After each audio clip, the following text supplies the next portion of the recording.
Welcome back to ಮತ್ತೊಂದು video ಅಂತ ಈ ವಿಡಿಯೋನ ಸ್ಟಾರ್ಟ್ ಮಾಡ್ತಾ ಇದ್ದೀನಿ. ತುಂಬಾ ದಿನ ಆದ್ಮೇಲೆ ಒಂದು ವಿಡಿಯೋ ಪೋಸ್ಟ್ ಮಾಡ್ತಾ ಇದ್ದೀನಿ. ಯಾವ ಖುಷಿಗೆ ಅಂದ್ರೆ ನಮ್ಮ ಕಲಿಗ್ ಮದ್ವೆ ಆಯ್ತು. ಅದೇ ಖುಷಿಗೆ ಮದ್ವೆ ಅನ್ನೋದು ಎಲ್ಲ ಲೈಫಲ್ಲೂ ಕಲರ್ಫುಲ್ ಬಟರ್ಫ್ಲೈ. ಹಂಗೆ ಇವತ್ತು ನಮ್ಮ ಆಶೀಸ್ ಲೈಫಲ್ಲೂ ಕೂಡ ಹೊಸ ಬಟರ್ಫ್ಲೈ ಓಡಾಡಿದ್ದಿನ. ಹೇಳಿ ಕೇಳಿ ಕ್ರಿಶ್ಚಿಯನ್ ಮದ್ವೆ ಸಂಭ್ರಮ ಎಲ್ಲ ಇರೋದು ನೈಟ್ ಹೊತ್ತೆ. ಅದಕ್ಕೋಸ್ಕರ ಆಫೀಸ್ ನ ಮುಗಿಸ್ಕೊಂಡು ಹೋಗೋಷ್ಟರಲ್ಲಿ 8:30 ಆಗಿತ್ತು. ಇನ್ನ ಈ ಮಳೆನು ನಮ್ನೇ ಫಾಲೋ ಮಾಡ್ತಾ ಇತ್ತು. ಎಲ್ಲಿ ಹೋದ್ರು ಬಿಡ್ತಾನೆ ಇರ್ಲಿಲ್ಲ. ಅದಕ್ಕೆ ಅರ್ಧ ಮೇಕಪ್ ಎಲ್ಲ ರೋಡ್ ಅಲ್ಲೇ ಖಾಲಿ ಆಯ್ತು. ಆದ್ರೂ ಪರವಾಗಿಲ್ಲ, ತುಂಬಾ ಬ್ಯೂಟಿಫುಲ್ ಆಗಿ ಕಾಣಿಸ್ತಾ ಇದ್ದೆ ನಾನು. ಕ್ರಿಶ್ಚಿಯನ್ಸ್ ಮದ್ವೆ ಅಂದ್ರೆ ಯಾರಿಗಿಷ್ಟ ಇಲ್ಲ ಹೇಳಿ? ಎಲ್ರಿಗೂ ಇಷ್ಟ ಆಗುತ್ತೆ.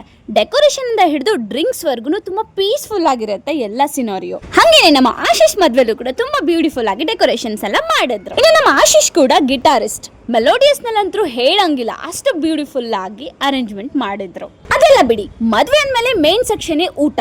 ವೆಜ್ ಬಗ್ಗೆ ನನಗೆ ಗೊತ್ತಿಲ್ಲ, ಆದ್ರೆ ನಾನ್ ವೆಜ್ ಅಂತೂ ತುಂಬಾನೇ ಚೆನ್ನಾಗಿ ಮಾಡಿದ್ರು, ರುಚಿ ಆಗಿತ್ತು. ನಾನಂತೂ ಫುಲ್ ಆಗಿ ಬ್ಯಾಟಿಂಗ್ ಮಾಡ್ಕೊಂಡು ನಮ್ ಟೀಮ್ ಅವರೆಲ್ಲ ಎಲ್ಲಿ ಅಂತ ಹುಡುಕ್ತಿರ್ಬೇಕಾದ್ರೆ ಒಂದೊಂದೇ ಮುಖಗಳು ಕಾಣಕ್ ಸ್ಟಾರ್ಟ್ ಆಯ್ತು.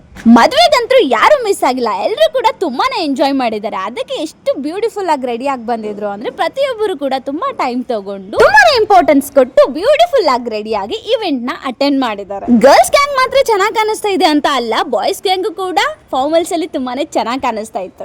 ಎಲ್ಲ ಕಲೀಗ್ಸ್ ಒಂದು ಇವೆಂಟ್ ಅಲ್ಲಿ ಸೇರ್ತಾರೆ ಅಂದ್ರೆ it's not a simple thing, it's a big achievement. ಅದು ಇಂಪಾರ್ಟೆನ್ಸ್ ಮ್ಯಾಟರ್ಸ್ ಆಗುತ್ತೆ. ಅದಕ್ಕೆ ನಮ್ಮ ಆಶೀಶ್ ಮದ್ವೆನ ಸಕ್ಸಸ್ಫುಲ್ ಆಗಿ ಫ್ಯಾಮಿಲಿ ಜೊತೆಗೆ ಸೆಲೆಬ್ರೇಟ್ ಮಾಡಿದ್ರು ಎಲ್ಲರೂ ಬಂದು. ಇನ್ನು ಮದ್ವೆ ಹುಡುಗ ಅಂತೂ ತುಂಬಾ ಜೋಶಲ್ಲಿದ್ದ, ಹುಡುಗಿ ಅಂತೂ ಗಾರ್ಜಿಯಸ್ ಆಗಿ ಕಾಣಿಸ್ತಾ ಇದ್ಲು. ಎಷ್ಟು ವರ್ಷದ ಲವ್ ದಡ ಸೇರ್ತು, ಲೈಫ್ ಟೈಮ್ ಇದೆ, ಜೋಶಲ್ಲಿರಪ್ಪ ಅಂತ ಹೇಳಿ ವಿಶ್ ಮಾಡ್ಬಿಟ್ಟು ಬಂದ್ವಿ ಕೆಳಗೆ. ಮದ್ವೆಲಿ last but not the least ಅಂತ ಹೇಳಿ ಐಸ್ ಕ್ರೀಮ್ ಸೆಕ್ಷನ್ಗೆ ಹೋಗಿ ಐಸ್ ಕ್ರೀಮ್ ನ ಎಂಜಾಯ್ ಮಾಡ್ಕೊಂಡು ನಮ್ಮ ಇರೋ ಬರೋ ಕ್ಲಿಕ್ಸ್ಗೆಲ್ಲ ಒಂದು ಫುಲ್ ಸ್ಟಾಪ್ ಇಡೋಣ ಅಂತ ಹೇಳಿ ಐಸ್ ಕ್ರೀಮ್ ನ ತಿಂದು ಲಾಸ್ಟ್ ಫೋಟೋ ಶೂಟ್ ನ ಮುಗಿಸ್ಕೊಂಡು ಹೊರಟ್ವಿ ಮನೆ ಕಡೆ. ಬಾಯ್.